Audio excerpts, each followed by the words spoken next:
Hello, ladies and gentlemen. Today I'm going to show you how to solve for the perimeter and area of a trapezoid such that the height is not given. For now, let's play a right trapezoid. The right trapezoid is very easy for you to solve for the perimeter and area. But look, we don't have the height. The height is not given. The catch there is we are given a certified angle. So we're given a certified angle, but there's no height. What can we do? Yes, we can play the trigonometric function called the Sohcahtoa. Remember what Sohcahtoa is, right?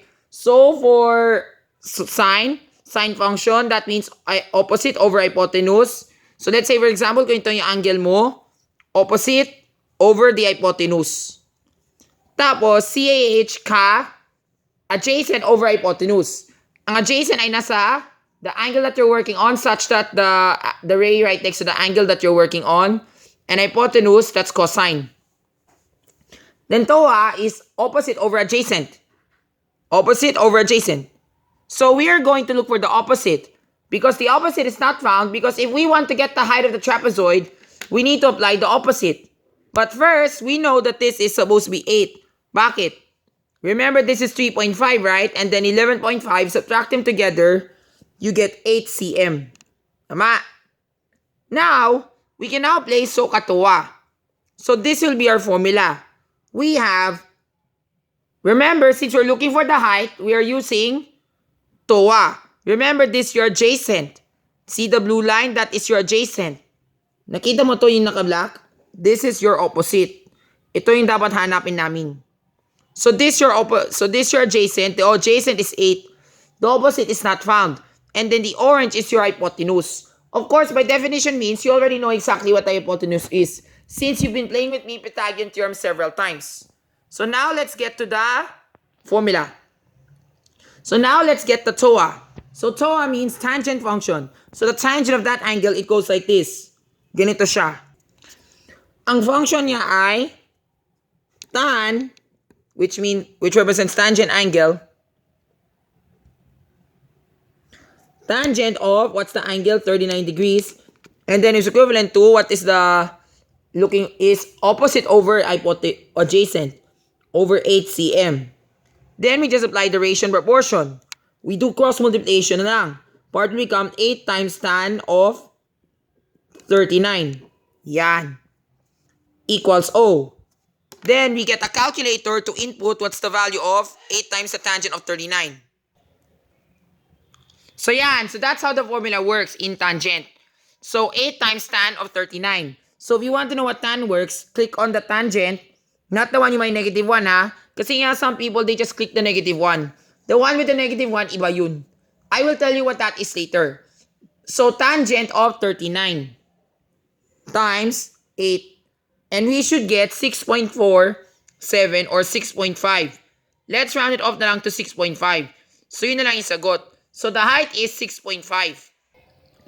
Okay, so if you look where your ruler, we're supposed to get 6.5. Pero ang lapit na. Lapit na. Lapit na maging 6.5. So yan. So now that's how you get the height. The height is 6.5 cm. Alright? Now, if you want to get the hypotenuse, there are two ways on how you can do it. If you want to play the other function, pwede pa rin. So if you want to get the hypotenuse, what do we do? It's either we play the ka function. Remember what the ka is? Adjacent over hypotenuse. So the cosine of 39, ganito siya. Let me write it for you. Cosine, di ba cosine of that number, 39 degrees, is equivalent to adjacent, which is 8 cm, 8 over the, what is the hypotenuse, di ba?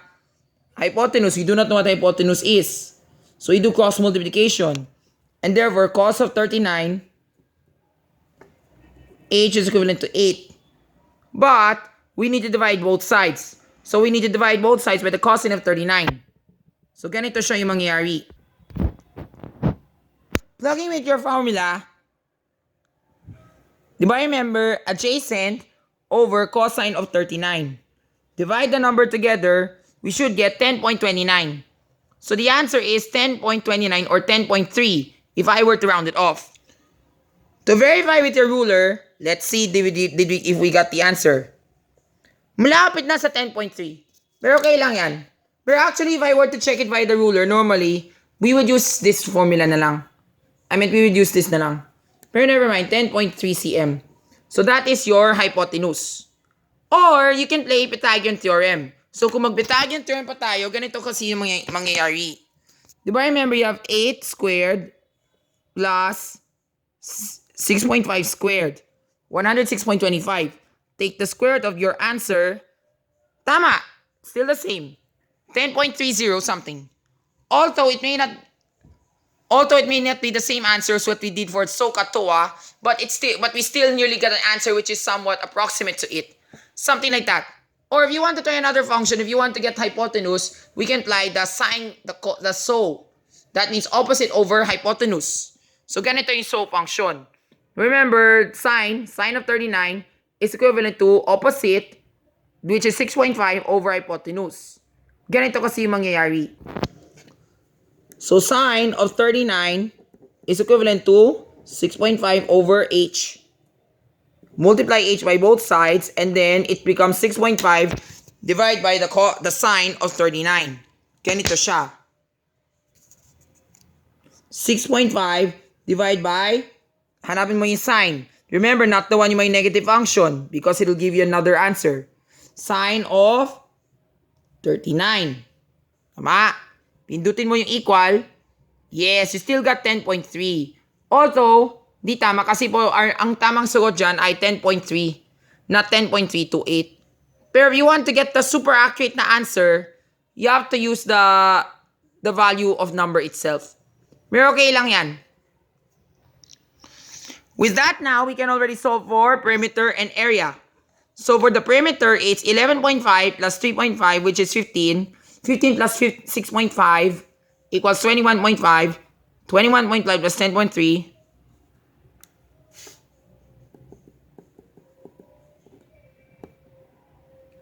31.8 cm. Now, to solve for the area, mabilis lang to. You just do 11.5. Okay, let's double check to see if we're correct. Calculator, are you there? Yan.